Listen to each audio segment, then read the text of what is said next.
अभय दुबे, आप देंगे इस बात का जवाब? हाँ हाँ, क्यों नहीं, मैं जरूर कुछ कहना चाहूंगा। मेरा मानना यह है कि इस पूरे मामले में हम लोग सभी खिलाड़ियों पर गौर कर रहे हैं, लेकिन हम लोग एक खिलाड़ी इसका नाम लेते हैं लेकिन उसको खिलाड़ी के तौर पर चिन्हित नहीं करते। वो है राष्ट्रीय स्वयंसेवक संघ। भारतीय जनता पार्टी के अंदरूनी विवादों में राष्ट्रीय स्वयंसेवक संघ ने इस बार जो हस्तक्षेप किया है वैसा पहले कभी अतीत में नहीं किया। जैसे हरियाणा चुनाव का नतीजा आया, संघ ने आगे बढ़ के कहा कि हमने चुनाव जिताया, हमने बहुत मेहनत की इसके अंदर। संघ पहले कभी इस तरह के वक्तव्य संघ की तरफ से नहीं आते थे, या संघ के समर्थक, संघ से जो लोग जुड़े, जो संघ के पर्याय अपने आप को रूप में पेश किए जाते हैं, वो इस तरह के वक्तव्य नहीं देते थे। महाराष्ट्र चुनाव से पहले अखबारों में बड़ी बड़ी खबरें छपाई गई हैं कि संघ ने महाराष्ट्र चुनाव के लिए 600 मीटिंगें की हैं। ऐसा कभी संघ नहीं कहता था। संघ राजनीतिक जीत का राजनीतिक श्रेय लेने के लिए पहली बार तत्पर दिख रहा है, वरना वो दूसरे मुद्दों पर इस तरह के हस्तक्षेप करता था। चुनाव में भाजपा की मदद होती थी, जम के होती थी, लेकिन कभी इस तरह से हस्तक्षेप की बात कर रहे थे। एक सेकंड, एक बहुत ही दिलचस्प यहाँ पर सवाल आया है, रोक रहा हूं। अब इससे पहले वाला सवाल लीजिए पीसीआर। यहां पर हस्तक्षेप की आप बात कर रहे हैं तो हमारे एक दर्शक हैं और ये बहुत ही अहम सवाल पूछ रहे हैं। रामेश्वर दत्त रहते भी अयोध्या में हैं, रामनगरी में। ये कह रहे हैं चुनाव आयोग की पुनः समीक्षा करने का समय आ गया है, हिंदू मुसलमान करना बंद होना चाहिए। ये हिंदू मुसलमान तो खुलकर हो रहा है, वो सड़क पे सुने या ना सुने, संदीप सोनवलकर की अपनी राय है, पर चुनाव आयोग क्या कर रहा है?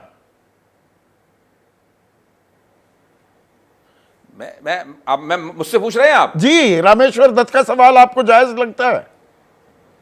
जी, देखिए, चुनाव आयोग, ऐसा मुझे लग रहा है कि चुनाव आयोग ने परमिशन दे दी हो ये सब करने की। भाई, चुनाव आयोग को तो सबसे पहले हस्तक्षेप, आप जो आचरण संहिता है उसको आप देखिए। आचरण संहिता में स्पष्ट रूप से लिखा हुआ है कि आप इस प्रकार का प्रचार नहीं कर सकते। हेमंत विश्व शर्मा ने 24 अक्टूबर को क्या वक्तव्य दिया कि इस देश में जगह जगह जो बाबर की औलादें रह रही हैं उनको लात मार के निकालने का समय आ गया है, लेकिन चुनाव आयोग ने उसके ऊपर कोई प्रतिक्रिया नहीं की। बिल्कुल स्पष्ट रूप से चुनाव आयोग की परमिशन है, आप सब ऐसा कीजिए, हिंदू बनाम मुसलमान कीजिए। ये चुनाव आयोग कुछ कर ही नहीं रहा है, इसका सीधा, मैं तो मानता हूं उसकी चुनाव आयोग की इजाजत है इसको करने की।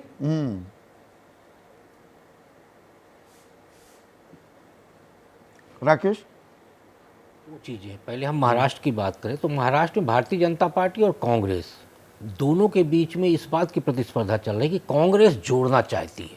उसका जो छुटका हुआ वोटर है वो अभी लोकसभा चुनाव में उसके साथ आया है।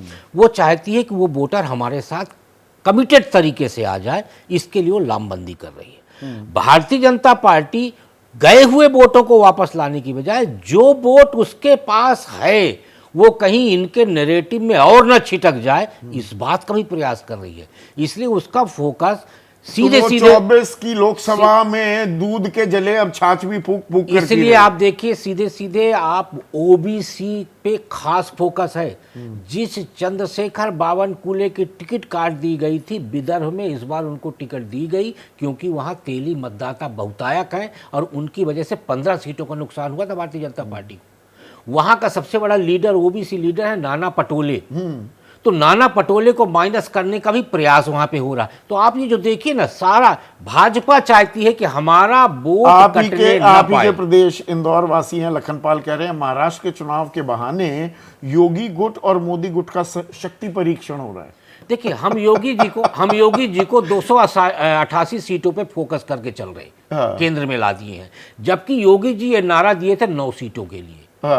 यदि योगी जी 9 सीटों में बहुत अच्छा प्रदर्शन करते हैं और महाराष्ट्र का चुनाव भी यदि भारतीय जनता पार्टी जीतती है, नहीं, हरियाणा के चुनाव के बाद भी योगी समर्थक बोले कि देखिए योगी ने ठीक है, बोले वो बोले अलग है, वही बोलने की तो लड़ाई हो रही अलग है, लेकिन योगी का फोकस 9 सीट पे, क्योंकि 9 सीट 27 का भविष्य तय करेगी, नंबर 1। हाँ, पहले 27 जरूरी है। हाँ, तो 288 29 तो दूरी है। 288 सीट यदि वो जीत जाएंगे तो वो उनके लिए बोनस होगा। हाँ, नहीं, पर क्रेडिट हंटिंग का भी खेल हो रहा है ना। क्रेडिट कहां, अगर जीत होती है महायुति की, वहां पर खेल है ना 23 तारीख को, कौन क्रेडिट लेगा? देखिए, क्रेडिट तो सीधे सीधे योगी को मिलेगी। मिलेगी ना। कारण ये है कि मैं फिर बोलूंगा कि भारतीय जनता पार्टी का हर वर्ग कान पकड़ रहा है योगी के हिसाब से। कोई सीधा पकड़ रहा, कोई घुमा के पकड़ रहा, तो आप उनकी क्रेडिट नहीं काट सकते। तो वो बोनस होगा और पूरा पूरा मुलम्मा जो है वो 9 सीटों पे है और योगी भी 9 सीटों पे ही फोकस करके चल रहे हैं, क्योंकि उनको अपना राज्य देखना है और 27 का चुनाव देखना है। तो ऐसे में जो हारिए महायुति के जो वहां के नेता हैं संदीप, वो किस तरह से देख रहे हैं? लड़ाई महाराष्ट्र की नहीं, बाहर की पोजीशनिंग की भी हो रही है, तो वो इस नारे में उलझे हुए लग रहे हैं या एक सोची समझी कदम ताल भी हो सकती है ये? मुझे तो लगता है कि सोची समझी कदम ताल ज्यादा है, क्योंकि उनको लग रहा है कि ये नारा साथ साथ चलाना जरूरी, कि भाजपा ये चाहती है कि सबसे बड़ी पार्टी होकर उभरे, और इसलिए भाजपा अपने एजेंडे पर चल रही। लेकिन इसमें एक चीज और जोड़ देना चाहता हूँ कि महाराष्ट्र के चुनाव का असर केंद्र पर इसलिए भी होगा कि यदि गलती से हारे तो शिवसेना जो एकनाथ शिंदे के साथ गई है, उसके 8 सांसद में से 9 में से सांसदों में से 8 वापिस आ जाएंगे, अकेले वो बचेंगे। तब केंद्र का गणित भी वो गड़बड़ाएगा, वहां से भी उनका समर्थन वापस हो सकता है। तो ये बहुत लंबी इसकी सोच हो सकती है, लेकिन आज की स्थिति में इतना जरूर है कि 2 मामले हैं। भाजपा को लगता है कि उसको अपने उन वोटरों को जो नहीं निकले थे विधानसभा लोकसभा चुनाव के दौरान, उनको निकालना है और भाजपा के वोट का कंसोलिडेशन करना है। उनके 2 सहयोगियों पर क्या असर होता है, इसकी चिंता भाजपा को नहीं है। एकनाथ शिंदे की मजबूरी है, हिंदुत्व की लाइन लेकर चल रहे हैं, इसलिए इस नारे के साथ वो खड़े हैं। पर उनका वोटर मुस्लिम भी बहुत ज्यादा है, पिछले लोकसभा चुनाव में इसलिए वो कभी कहते हैं कि नहीं ये नारा सही नहीं है, कभी कहते हैं मैं इस नारे के साथ हूं। वो पत्ते पूरी तरह से साफ नहीं कर रहे हैं, दो नैया में सवार हैं एकनाथ शिंदे। एकनाथ शिंदे तो वैसे भी बहुत सारी नैया में सवार है, तो ये भी लगता है कि आगे अभी मुख्यमंत्री बनना है तो क्या होगा। आपको एक छोटा सा किस्सा सुनाकर बात खत्म करता हूँ। 2019 में एक नारा महाराष्ट्र में चल गया था कि दिल्ली में नरेंद्र और महाराष्ट्र में देवेंद्र। हाँ। ये नारा बड़ी जोर से चला था।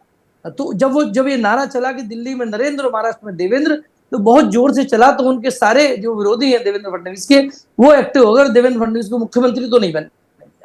तो ये जो बीजेपी में जब हो जाता है कि बहुत कोई व्यक्ति बढ़ने लगता है तो काटने वाले, बीजेपी क्या कांग्रेस में भी, हर दलों में जब कोई बहुत ज्यादा ऊंचा उड़ने लगता है तो काटने की कोशिश उतनी तेज हो जाती है। अब यहाँ पर इसमें अभिषेक हमारे दर्शक हैं, अभिषेक का सवाल लगाइएगा। पीसीआर सवाल का लब्बो-लुबाब ये है विजय, अभी सवाल भी आ जाएगा सामने, कि दरअसल इस पूरे खेल में योगी आदित्यनाथ सबसे बड़े हिंदू चेहरे के रूप में अपने आप को प्रोजेक्ट भी कर रही है। लड़ाई का पहलू, एक अहम पहलू ये भी है। इसमें तो कोई सवाल ही नहीं है, वो तो पूरी लड़ाई इसी बात की लड़ रहे हैं कि हिंदुत्व के चेहरे के तौर पर वो एस्टेब्लिश हो जाए। हिंदुत्व के चेहरे के तौर पर वो अपने आप को प्रोजेक्ट तो कर ही रहे हैं और वो लगातार ये लड़ाई चल रही है। चुनाव नतीजे कुछ भी हो तब भी वो उसी रास्ते पर चलेंगे हिंदुत्व के चेहरे को लेकर। और जो संदीप कह रहे हैं वो बात है कि महाराष्ट्र में महायुति भले ही हो, लेकिन बीजेपी की चिंता अपनी जो 150 सीट है उस पर उस ताकत के साथ लड़े, और इसलिए अजीत पवार कुछ कहे, एकनाथ शिंदे कुछ कहे, वो बटेंगे तो कटेंगे के नारे पर चल रहे हैं। उसका कितना फायदा होगा कितना नुकसान होगा वो अलग है।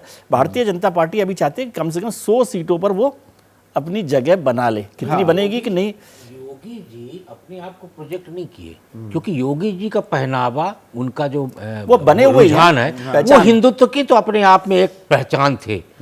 उनको प्रोजेक्ट संघ ने किया है। उसका कारण है कि लाल कृष्ण आडवाणी के बाद फिर नरेंद्र मोदी हिंदुत्व के चेहरे थे। इस समय पर हिंदुत्व का जो फ्रेम था वो खाली था, और उस फ्रेम पे अब फोटो लगेगी श्री आदित्यनाथ योगी तो जी अभी तो प्रधानमंत्री मोदी हैं। नहीं, वो विकास का चेहरा बन चुके हैं। का निर्माण हो गया, 370 वो विकास का चेहरा बन चुके हैं। अच्छा, हिंदुत्व के चेहरे का अभाव है, तो अब क्योंकि तो पहनावा तक हिंदुत्व एक सेंट्रल थीम रहने वाला है, बिल्कुल रहने वाला है। इससे इधर उधर नहीं होंगे। नहीं बाकी होंगे। चाहे राजनाथ सिंह कुछ कहें, शिवराज कुछ सिंह भी चौहान कहें। कुछ कहें, नितिन नहीं, गडकरी कोई कुछ नहीं कहेंगे, सब वही कहेंगे। सब वही कहेंगे, कोई कुछ नहीं कहेंगे। आज कुछ भी कह रहे हो, लास्ट में सब वही कहेंगे। बोल दूं, अभय जी ने बड़ा नाराजगी जाहिर की है। आपके प्रोग्राम में हमेशा चुनाव आयोग पर सवाल होता है, चुनाव आयोग क्या क्या करे। आजकल वो बैग चेक कर रहा है, उद्धव जी का किया, शरद पवार का किया, सब बैग चेकिंग सब काम आप उनसे चाहते हैं।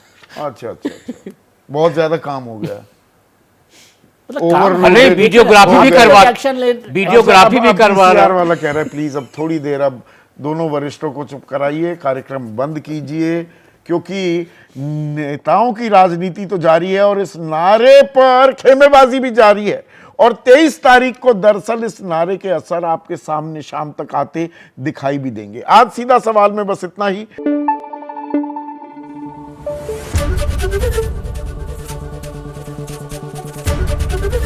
एबीपी न्यूज आपको रखे आगे।